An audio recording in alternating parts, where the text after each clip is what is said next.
Queda aprobado el artículo 34. ¡Viva la República de las Mujeres! ¡Orden, orden! Se ha dado una puñalada trapera a la República. Es lo más grave que se ha votado hasta ahora porque ha de favorecer enormemente a las derechas. Ruego a la Cámara que guarde silencio. ¡Orden! Era el 1 de octubre de 1931. Por una diferencia de 40 votos a favor y después de largas jornadas de debate, las Cortes Constituyentes de la Segunda República aprobaron aquel día el artículo 34, más tarde el 36 de la nueva Constitución. Un artículo que permitiría a las mujeres, por primera vez en la historia de España, votar en igualdad de condiciones que los hombres. La tenacidad, la valentía y el saber hacer de una mujer habían conseguido el ansiado objetivo. Clara Campoamor, la verdadera artífice de aquella victoria, podía sentirse feliz y muy satisfecha. Sin embargo, se vería obligada a pagar un alto precio. Antes de abandonar España, Clara escribe un libro. En él deja constancia de lo sucedido. ¿Qué algarabía provocó la votación? En el hemiciclo y sobre todo en los pasillos, estallaba ya sin reparos la nerviosidad más o menos contenida. Los diputados se increpaban unos a otros.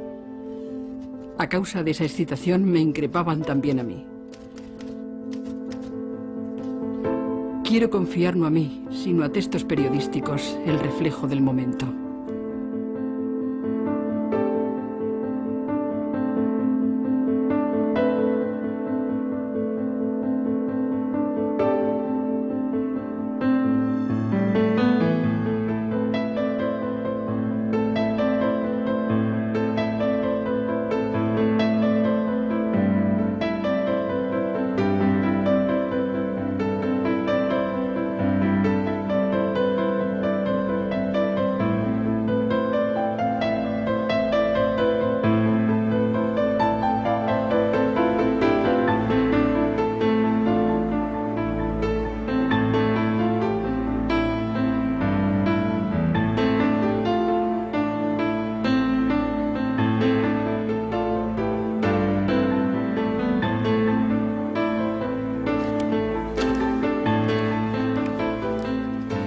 Sí, el 1 de octubre fue el gran día del histerismo masculino dentro y fuera del Parlamento.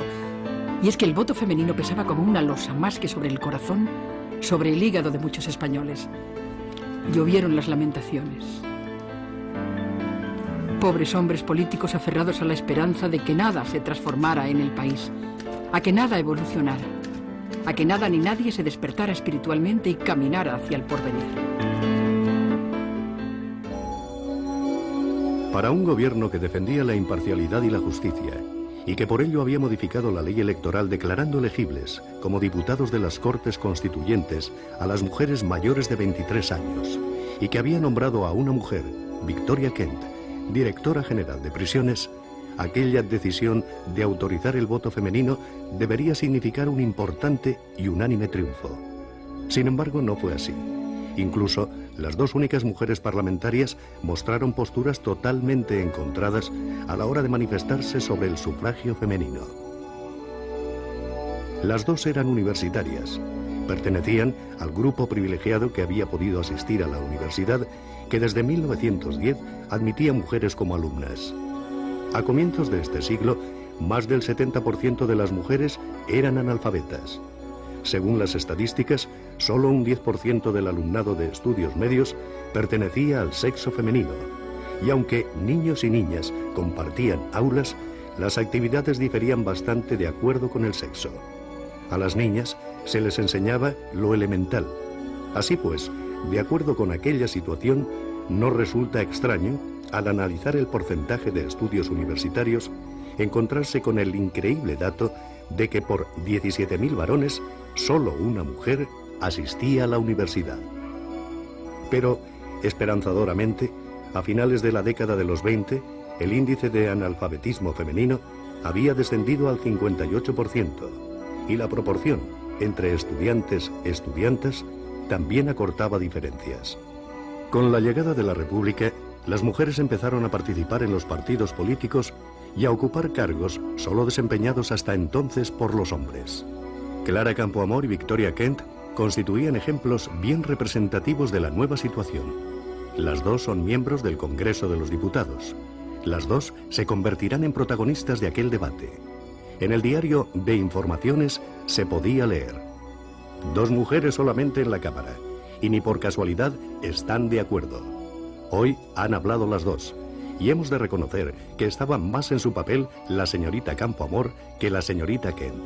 Negaba esta a la mujer el derecho al voto y lo pedía aquella. Porque el caso de la señorita Kent es especialísimo.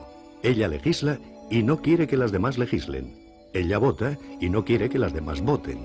Se ha valido del feminismo para elevarse y quiere ahora quitar la escalera. El argumento que esgrime tiene mucho salero. La mujer no debe votar porque no es republicana, es decir, que solo los republicanos tienen derecho a votar. Habrá que hacer también la selección entre los hombres, porque hay hombres que no son republicanos y los hay hasta sentados en los bancos de la República. Según la tendencia del periódico, el tratamiento de la información difería, pero indudablemente las dos diputadas se habían convertido en protagonistas del debate. La desunión entre ambas, a la hora de pronunciarse sobre el voto femenino, será utilizada también por algunos medios con la finalidad de ridiculizar y desprestigiar a las mujeres, cuando en realidad lo único que había sucedido es que para una lo más importante eran los intereses de partido, mientras que para la otra el derecho al voto de las mujeres resultaba prioritario. Señores diputados, lejos yo de censurar ni de atacar las manifestaciones de mi colega, la señorita Kent, comprendo por el contrario la tortura de su espíritu al haberse visto hoy en trance de negar, como ha negado, la capacidad inicial de la mujer. Creo que por su pensamiento ha debido pasar, en alguna forma, la amarga frase de Anatole France, cuando nos hablaba de aquellos socialistas que, forzados por la necesidad, iban al Parlamento a legislar contra los suyos. Respecto a la serie de afirmaciones que se han hecho esta tarde contra el voto de la mujer, he de decir con toda la cordialidad necesaria que no están apoyadas en la realidad. Tomemos al azar algunas de ellas. Que cuando las mujeres se han levantado para protestar por la guerra de Marruecos. Primero, ¿y por qué no los hombres? Segundo, ¿quién protestó y se levantó en Zaragoza cuando la guerra de Cuba más que las mujeres? Las mujeres. ¿Cómo puede decirse que cuando las mujeres den señales de vida por la República se les concederá como premio el derecho a votar? ¿Cómo puede decirse que la mujer no ha luchado y que necesita una época, largos años de República para demostrar su capacidad? ¿Y por qué no los hombres? ¿Por qué el hombre al advenimiento de la República ha de tener sus derechos y ha de ponerse un lazareto a los de la mujer? Es que al hablar con elogio de las mujeres obreras y de las mujeres universitarias, no se está cantando su capacidad. Además, al hablar de las mujeres obreras y universitarias, se va a ignorar a todas las que no pertenecen a una clase ni a la otra. ¿No sufren estas como las otras las consecuencias de la legislación? ¿No pagan los impuestos para sostener al Estado en la misma forma que las otras y que los varones? ¿No refluye sobre ellas toda la consecuencia de la legislación que se elabora aquí para los dos sexos, pero solamente dirigida y matizada por uno? Clara Campoamor rebatió una a una las razones esgrimidas por Victoria Kent. La directora general de prisiones pensaba que la mujer española no estaba aún preparada para enfrentarse a la responsabilidad que siempre entraña el voto, aunque en el fondo lo que de verdad le preocupaba era la inconveniencia política de tal decisión, ya que en opinión de la mayoría de la Cámara, la mujer votaría influenciada por el confesor.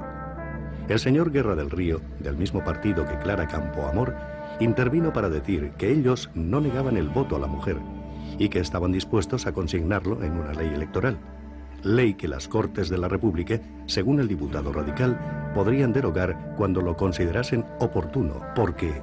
Nosotros lo que tememos es que esas mujeres que no están manejadas precisamente por las organizaciones obreras, sino por los curas, por los frailes, esas mujeres entrañan un peligro. Era opinión generalizada que el voto de las mujeres daría la victoria a las derechas. A la señorita Campoamor no le importó luchar por algo considerado como políticamente incorrecto y en contra de la opinión de su partido, el radical, defendió el derecho al voto de las mujeres. Yo quiero llamar la atención de la minoría que apoya esta enmienda y que dice: tenemos miedo a la mujer y queremos llevar a una ley electoral la concesión de su voto para quitársela después si no nos ha complacido el modo de ejercerlo. Al decir eso, se engaña a la Cámara, porque no se podrá nunca despojar del derecho electoral a un ciudadano. Eso no podrá hacerse jamás.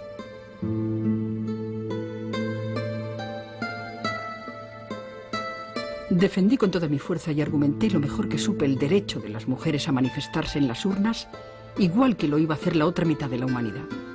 Por fin llegó la hora decisiva.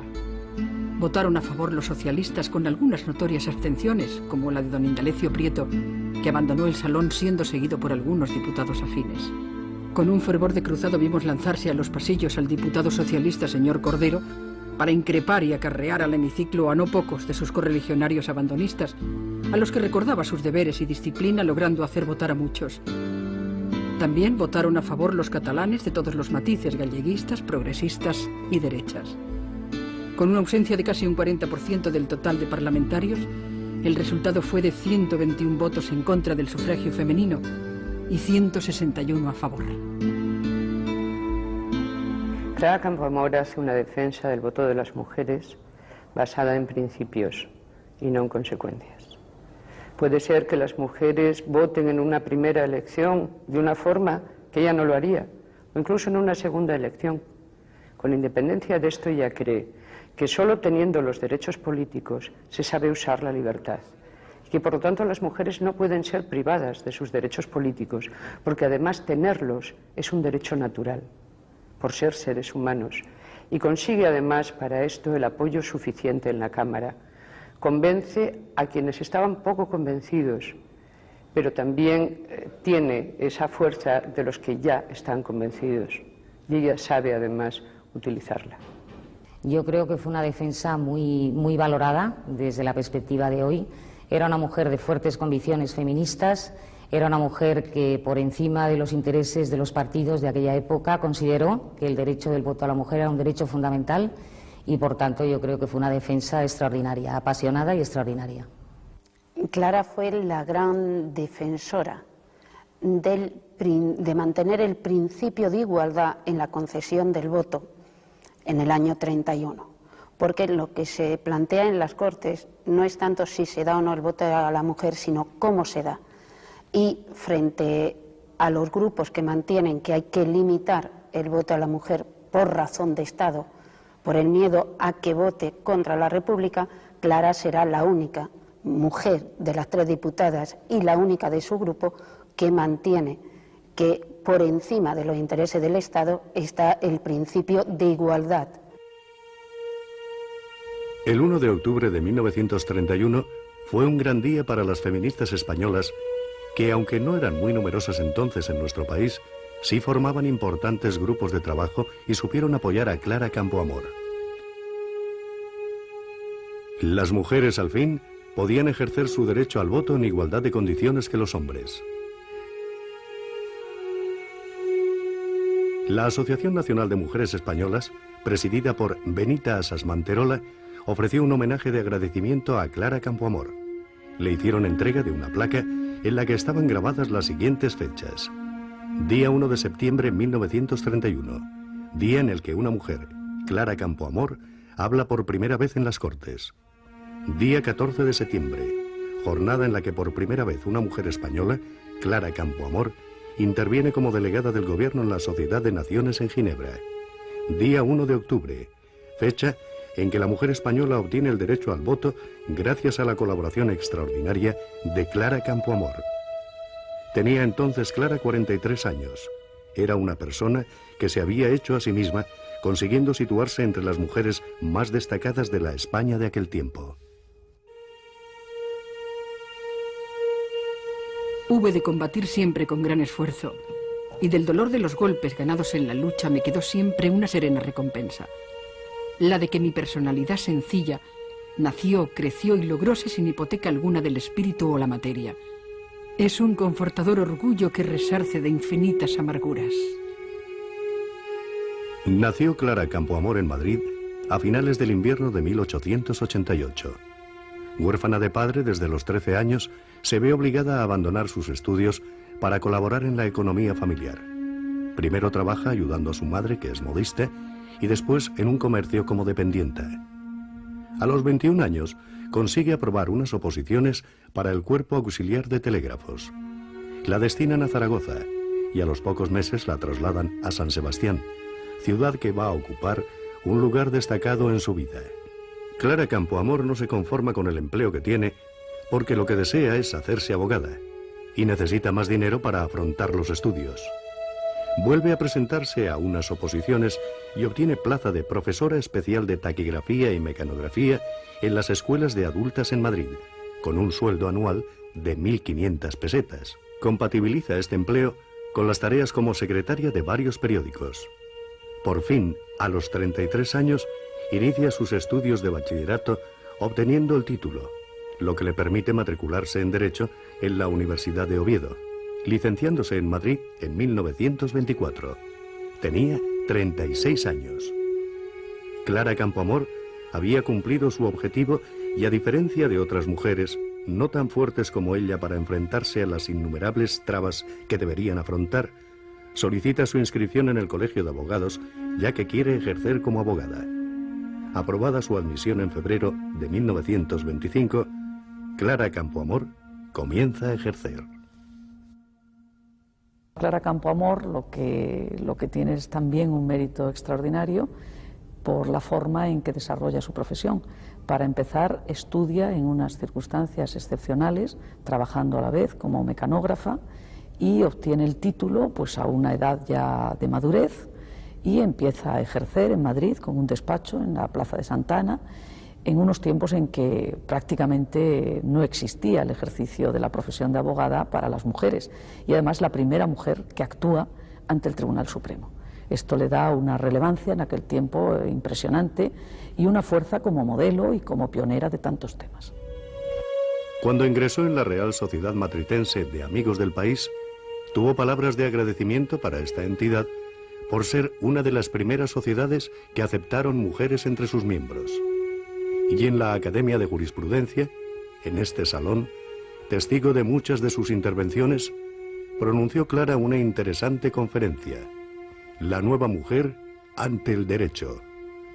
Su actividad fue verdaderamente sorprendente y, como se puede observar, el tema de la mujer fue una de sus preocupaciones más importantes. También sus colaboraciones en prensa se inscriben dentro de una sección denominada Mujeres de Hoy. Y será una mujer, Mariana Pineda, la protagonista de uno de los primeros mítines electorales de Clara Campoamor, que participa asimismo en la preparación del Congreso de Mujeres Universitarias y colabora en la fundación de la Liga Femenina Española por la Paz. Clara Campoamor es una de las principales impulsoras del monumento a Concepción Arenal. Como buena feminista, quiere que quede constancia del paso de las mujeres por la historia. En un acto conmemorativo del 20º aniversario de la muerte de Concepción Arenal, Clara Campoamor dice en su intervención: En España, nadie que descuelle en cualquier orden de la vida deja de ser perpetuado en bronce. Por ello, hace mucho tiempo que me pregunto cómo Concepción Arenal no ha sido homenajeada de esa forma.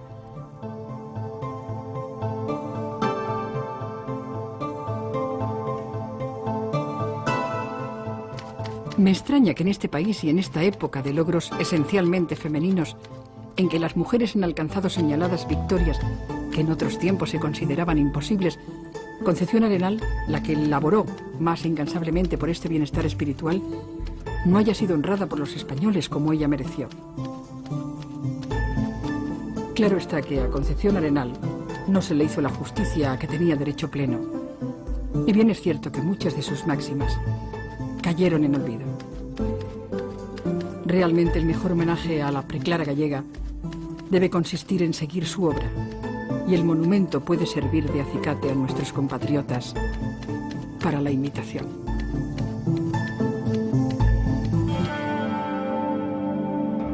Aunque Clara Campoamor no pudo ver el monumento por el que ella tanto trabajó y que fue instalado en el Parque del Oeste de Madrid, sí se inscribió en él la frase que Clara había elegido para recordar a Concepción Arenal.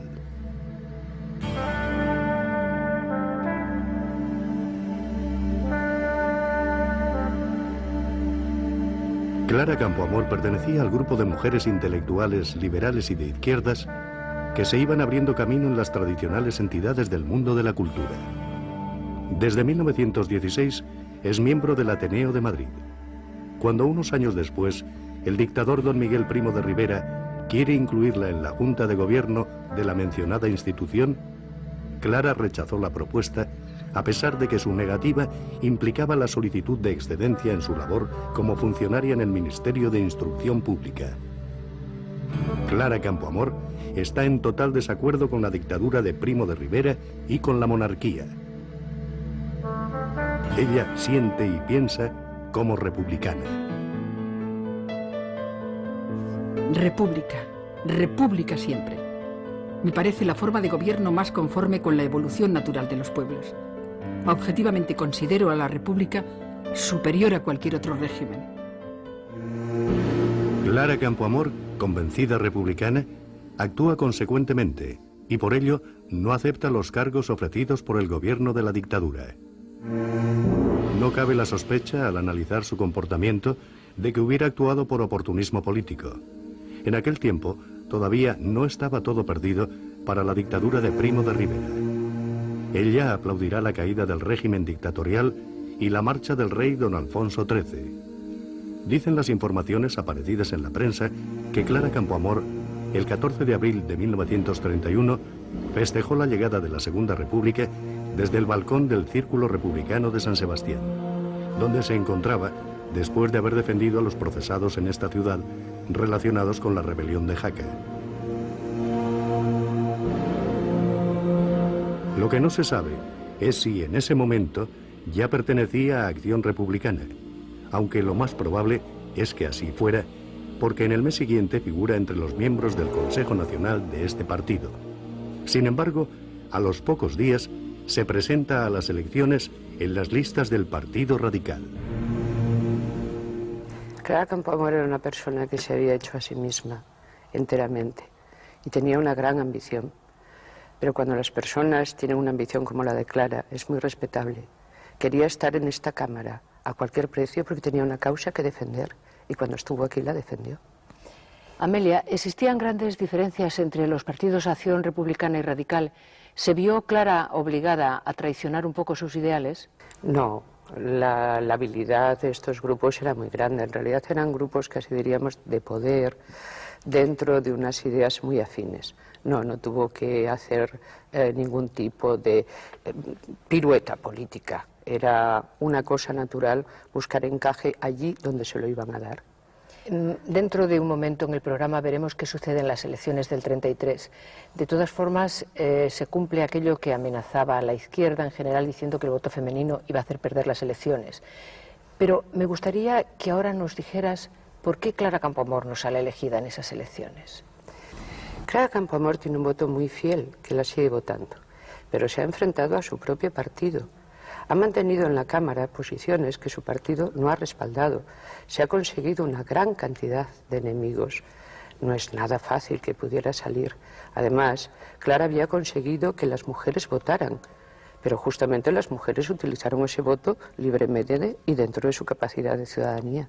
Y votó cada una de ellas aquello que tenía voluntad de hacer. Yo no me quejo de lo que algunos llaman la negra ingratitud de la mujer y su insolvencia ética. En política la gratitud no tiene papel ni entrada, pero sí la tienen la esperanza y la confianza. La gratitud no me interesa, ni la pido, ni la quiero. La esperanza, la confianza, sí tengo títulos para reclamarlas. Quedaban muchos horizontes que conquistar a la mujer, y yo merecía la confianza de esta para conquistarlos y debí despertar su esperanza para conseguirlos. No la merecí.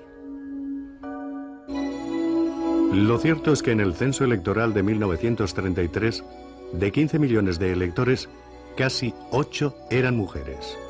En Madrid, por cada 77 hombres, deberían votar 100 mujeres. Se desconocen los datos del absentismo femenino, que debió ser importante, porque muchas mujeres no se enteraron de que se les había concedido el derecho al voto y otras, probablemente, prefirieron abstenerse por evitar problemas familiares. Clara Campoamor no consiguió el acta de diputada. Las elecciones las ganaron las derechas. Las incesantes críticas desde estos ámbitos llevaron a Clara Campoamor a publicar en El Heraldo de Madrid un análisis detalladísimo de los datos contrastados de las elecciones de 1931 y 1933, atribuyendo el fracaso de la izquierda a la desunión entre republicanos y socialistas, y sobre todo a la unión de los partidos de derecha de cara a los comicios del 33. También culpaba Clara Campoamor la postura contumaz de los republicanos, manifestándose enemigos del voto de la mujer y no incluyéndola para nada en sus cuadros de organización y propaganda. Pero ante los partidos y la prensa de izquierdas, Clara Campoamor y el voto femenino aparecían como responsables del revés electoral. Ciertamente me parece injusto que se pudiera analizar la concesión del voto de esa forma y nos da cuenta de en qué niveles tan lamentables de discriminación para la mujer estaba la sociedad española en ese tiempo y la sociedad de otros países también. Era una minusvaloración de la mujer como persona, de las mujeres, que bueno, pues ha costado mucho salir de ella y todavía queda un gran camino por recorrer. Era, si se quiere, la excusa perfecta para evitar un autoanálisis y una autocrítica de por qué las fuerzas republicanas habían perdido las elecciones. En esto, las fuerzas republicanas y la izquierda española actuó como el Partido Laborista inglés, que al perder las elecciones de los años 20 también culpó al voto femenino. ¿Por qué? Porque era el elemento nuevo y era una fácil manera de echar fuera de ellos mismos las culpas de una derrota electoral. Hombre, yo creo que la izquierda ya en su momento en el tema del debate al voto se divide. Divide por un lado lo que piensan los derechos fundamentales que ellos defienden, por tanto el derecho al voto es un derecho fundamental para las mujeres, pero por otro lado yo creo que veían que tenía el peligro de que la mujer votando pudiera votar a la derecha. Entonces, bueno, pues lógicamente después de las elecciones del 33 pues echaron la culpa al voto femenino. Esto se dice por pereza. La única variable nueva que se produjo en esas elecciones fue que las mujeres votaron. En esas elecciones quienes tenían esperanzas de continuar no sacaron los resultados que creían, por pereza, y Clara Campoamor lo demostró en su libro Mi pecado mortal. Prefirieron pensar que había sido el voto femenino quien había producido esto. Las mujeres votaron, es cierto, por primera vez, cada una con su opción política, pero ni entonces ni ahora el voto de las mujeres sesga ninguna elección. Votan exactamente igual que los varones, mientras la estadística sea lo que es. Ganaron las derechas las elecciones de 1933. Clara Campoamor no consiguió escaño en el Congreso, tampoco Victoria Kent, pero sí aumentó la presencia femenina en el Parlamento. En total, fueron 5 las mujeres que obtuvieron escaño en 1933. Francisca Bohigas pertenecía a la minoría agraria. Era la única diputada vinculada a la derecha. Las otras 4 militaban en el socialismo. María Lejárraga, Matilde de la Torre, Veneranda García Blanco y Margarita Nelken, que repetía como diputada. Había sido elegida en la segunda vuelta de las elecciones celebradas en octubre de 1931. Clara Campoamor asumió la derrota y siguió en política. El gobierno presidido por Lerroux la nombró directora general de Beneficencia. A los pocos días de su regreso de Asturias, a donde había acudido para ayudar a los niños después de la Revolución del 34, la Campoamor presentó su dimisión y decidió abandonar el Partido Radical por desacuerdo con su política. Escribió una carta a Alejandro Lerroux en la que le decía, entre otras cosas: de error en error, camina hacia cimas de responsabilidad el Partido Radical, de espaldas a su programa y a la misma vitalidad de la República. Con mi actitud yo he procurado advertir el peligro y llamar a la reflexión. Todo fue inútil. Yo, señor Lerroux, me adscribí al Partido Radical a base de un programa republicano, liberal, laico y demócrata, transformador de todo el atraso legal y social español, por cuya realización se lograse la tan anunciada justicia social. Y no he cambiado una línea. No me he desprendido de esos anhelos. de esos ideales que me acompañaron toda mi vida y a los que no pienso abandonar precisamente en los instantes en que tengo más personalidad para laborar por ellos. ¿A qué secreto, designio, propósito o anhelo sacrifica usted tantas cosas, señor Lerroux? No teme usted darse cuenta de su error cuando sea demasiado tarde. Pocas veces le es dada a un hombre la feliz coyuntura de agitar y predicar libertad y justicia en la juventud y poderla realizar en la vejez. Usted ha renunciado a lo segundo. Yo no tengo por qué hablar del juicio de España. Para esos efectos solo me importa el mío, que sintetizo en el acto amargo de separarme del partido que usted dirige. La carta a Lerroux y el darse de baja en el Partido Radical en el año 35, a raíz de los sucesos del 34 en Asturias, son para mí una actuación congruente con lo que ha sido toda la trayectoria política de Clara Campoamor. Clara es una defensora de los derechos de las personas por encima de todo y es una persona que no tiene ningún miedo a reconocer si en algo se ha equivocado ella o a hacer crítica, incluso a su propio partido, de sus actuaciones. Y en esa carta a Lerroux esa carta está en conexión perfecta con lo que ha sido toda su trayectoria vital. Yo creo que en aquellas circunstancias tiene mucho mérito, es una postura valiente, la carta es extraordinaria, alude a la defensa de las convicciones, a la defensa de la lucha por unos objetivos, por unos ideales, y le reprocha a Lerroux el que, teniendo la posibilidad de llevar a la práctica esos ideales, sin embargo no lo haga y ceda ante presiones que a ella le parecen inadmisibles. Eso da cuenta de un carácter, de una personalidad, de una seguridad y una persona de enorme valía y de una extraordinaria firmeza en sus convicciones, lo cual es admirable en una mujer en ese tiempo. Es una carta escrita con gran fuerza. Clara Campoamor además tenía, en sus intervenciones parlamentarias se ve un dominio muy bueno de la retórica. Y ese mismo dominio del lenguaje y de expresar sentimientos como quien está utilizando realmente un cuchillo, diciendo lo que quiere decir y no ninguna otra cosa, es lo que logra dar en esa carta. Es una de las cartas de renuncia más firmes que se han escrito en la tradición parlamentaria. Clara Campoamor era una mujer valiente, tenaz y muy luchadora. Piensa que todavía puede trabajar por hacer realidad alguno de sus ideales. A los pocos meses de renunciar a su militancia en el Partido Radical, animada por Casares Quiroga, presidente de Izquierda Republicana, solicita su ingreso en esta formación.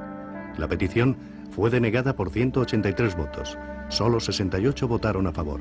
Y es que sus enemigos políticos eran importantes. Yo creo que los principales enemigos fueron los republicanos, los partidos claramente republicanos, Acción Republicana, el Partido Radical, el suyo, y los radicales socialistas. Y yo creo que tuvo un enemigo muy importante que fue Azaña. ¿Por qué? ¿Qué pueden reprocharme a mí esos 183 miembros de Izquierda Republicana? ¿Quién soy yo y de dónde vengo para que un partido republicano me rechace? ¿Qué podía esperar de Izquierda Republicana si ni el presidente, señor Casares Quiroga, firmante de mi alta, se dignó asistir a la sesión? Liquidé en mi foro interno el lamentable episodio de Izquierda Republicana, apoderándome sin permiso de su autor de las palabras del señor Azaña en su libro Mi rebelión en Barcelona. La injusticia arriba a perfección, cobra hermosura siniestra y alumbra con luz fría el ánimo en que se aposenta y la padece.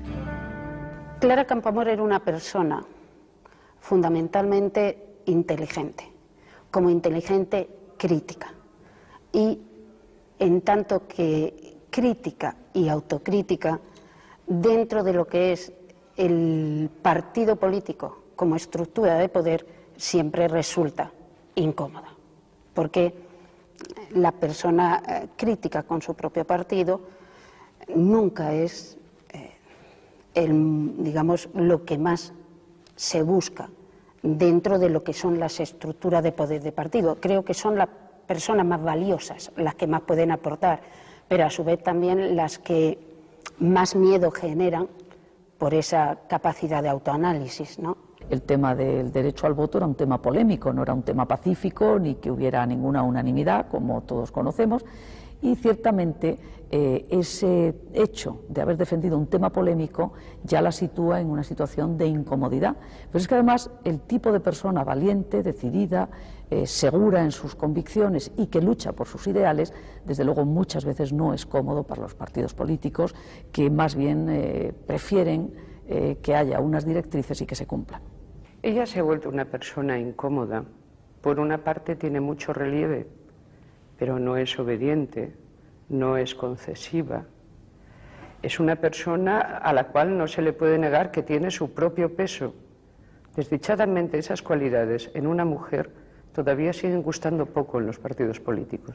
Yo pienso que es una mujer muy competente, es una mujer con unas convicciones feministas muy evidentes y muy claras, y creo que bueno, que eso en cualquier partido político pues resulta incómodo, porque sus convicciones las ponía por encima de los intereses del partido, como así sucedió con el tema del voto. Clara Campoamor no va a volver nunca a la actividad parlamentaria. En 1936, al producirse la Guerra Civil, Clara Campoamor decide afrontar el exilio, pero antes escribe: Mi pecado mortal, el voto femenino y yo. He querido decir en estas páginas cuanto debía decir en torno al voto femenino y algunas de sus consecuencias. Sin dolor, sin melancolía, sobre todo sin resentimiento negativo, porque amo la afirmación. Digo adiós a estos recuerdos gratos e ingratos y siento que cumplí a satisfacción mía mis deberes.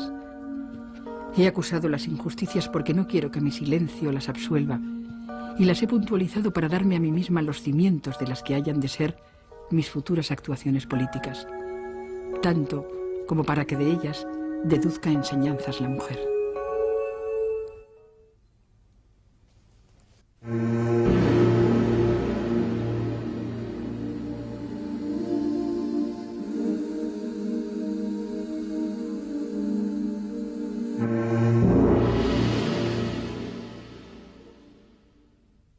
¿Cuánto tiempo ha pasado desde que salió de España? Después de 17 años en la Argentina, Clara Campoamor ha decidido regresar a Lausanne, la primera ciudad en la que vivió como exiliada. Ella sigue añorando España y no entiende cómo algunos compatriotas que como ella viven lejos de su tierra no desean regresar. Ay, yo que deambulo fuera hace más de 20 años. No he podido aceptar este criterio que tan sano sería para mí. Se olvidan pronto las raíces cuando se parte antes de estar completamente formado. Pero es imposible esa transposición cuando se emprende el viaje con casi medio siglo a las espaldas. Por ello, desearía a veces morirme, ya que nada me queda por hacer, cuando aún quisiera hacer mucho. Aquí en Suiza está más cerca de España. Clara Campoamor no renuncia a la idea de que tal vez un día pueda regresar. Mientras tanto, se informa por la prensa de la actualidad de su país. Lleva una vida apacible, sigue dando conferencias y trabajando con agrupaciones de mujeres. Su fama de feminista comprometida la precede allí donde va. Clara Campoamor ha dejado constancia a lo largo de toda su vida de sus profundas convicciones. Parece ser que Clara Campoamor vino de forma clandestina 2 o 3 veces a España, siempre con la ilusión de que algo hubiese cambiado para poder así regresar a su país sin tener que pasar años en la cárcel, pues se la acusaba de haber pertenecido a la masonería. Existen indicios que apuntan a su posible militancia durante los años 31 al 34 en alguna organización de tipo masónico, aunque en aquellos tiempos no era ilegal. Y Clara no quiere aceptar una acusación injusta, pues ella no ha infringido ningún tipo de ley. Varias personas relacionadas con el gobierno español de entonces intentaron conseguir su regreso, entre ellas la escritora Concha Espina, a quien Clara le había tramitado el divorcio. Pero todo resultó inútil, y Clara Campoamor, a pesar de que nunca se consiguieron pruebas de su pertenencia a la masonería, nunca pudo retornar del exilio. Clara Campoamor tiene abierto un expediente de pertenencia a la masonería en el archivo de Salamanca. Las 4 pruebas que se aducen son por orden de antigüedad. El boletín oficial de la Liga de los Derechos del Hombre, en la que figura como subdirectora y vocal. Después hay una denuncia del gobernador de Málaga. En tercer lugar, hay otra denuncia de una señora de Madrid, que es la que dice que pertenece a la logia Reivindicación de Madrid, que dependía, era una logia femenina que dependía de la masculina Condorcet. Y en cuarto lugar, el libro de Ferrari Billoch, La masonería al desnudo, en la que se menciona a Clara Campoamor junto a Augusto Barcia, Rodolfo Llopis y Pedro Rico como 4 masones destacados. Sin embargo, en el archivo no hay ninguna prueba de que perteneciera a la masonería y consta como que no perteneció a la masonería o no se puede demostrar. De hecho, no se le hizo ningún proceso ni se la condenó de distinta manera a Martínez Barrio o a Lerroux, que sin estar en España los procesaron y los condenaron por pertenecer a la masonería. A Clara Campoamor no pudieron. De hecho, los pocos papeles que existen de la logia Reivindicación y de la logia Amor, que era también femenina, no consta, pero claro, son papeles muy fragmentarios. Clara Campoamor intenta integrarse en la vida de la ciudad suiza, aunque sus ritmos no coincidan. El temperamento de esta gente es otro. La mujer aquí, pese a su admisión en muchas profesiones, solo tiene por ideal la casa y la cocina. Aunque con una mayor cultura que la de nuestras mujeres, cosa indiscutible, tiene el pensamiento al ralentí.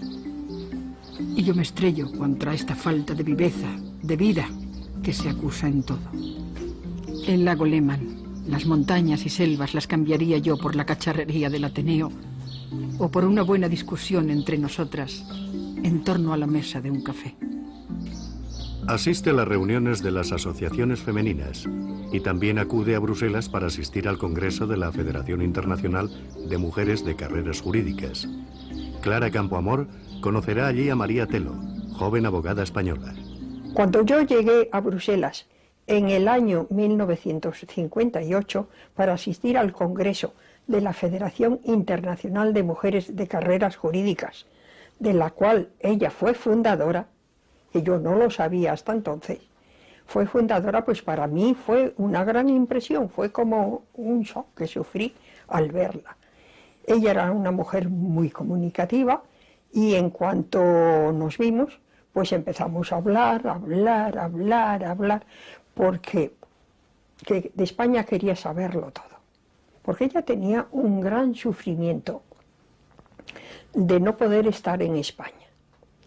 Ella quería muchísimo España y añoraba mucho el no poder estar aquí por nuestra manera también de ser, porque en ese momento ella vivía en Suiza, y en Suiza, pues aquel temperamento a ella no le iba. María Telo Núñez recuerda emocionada su encuentro con Clara, la mujer luchadora a la que ella admiraba desde sus años universitarios en Salamanca. De ahí su impresión al encontrarse con la que para ella significaba un ejemplo de valentía. Se escribieron durante 2 años. María nos muestra las cartas en las que Clara, además de interesarse por la situación de las mujeres españolas, se desahoga con la amiga, haciéndole partícipe de las desilusiones sufridas, pero... Luego decía, lo importante es que entre ustedes conserven el clima, porque han de llegar tiempos que indefectiblemente tienen que llegar, y entonces se podrá hacer. Y se ve ahí el temperamento de la luchadora. Primero, el desconsuelo por no haber conseguido todo lo que ella quería, no haber podido desarrollar la vida política en un ambiente normal. Y después, el entusiasmo de la luchadora de decir, hay que seguir adelante y vale. Hay que conservar el clima y seguir, sí. Clara Campoamor consume su tiempo viajando por Europa y colaborando en el despacho de abogados de su amiga Antoinette Kinche, la amiga que le hace más llevadera su vida en la ciudad suiza.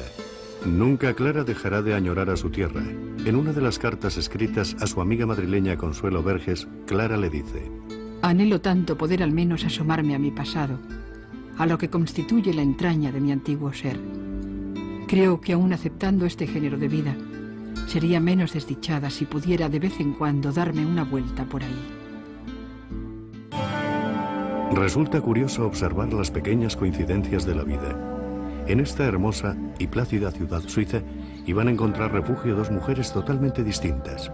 La reina de España en el exilio, doña Victoria Eugenia, y doña Clara Campoamor, la más auténtica de las republicanas.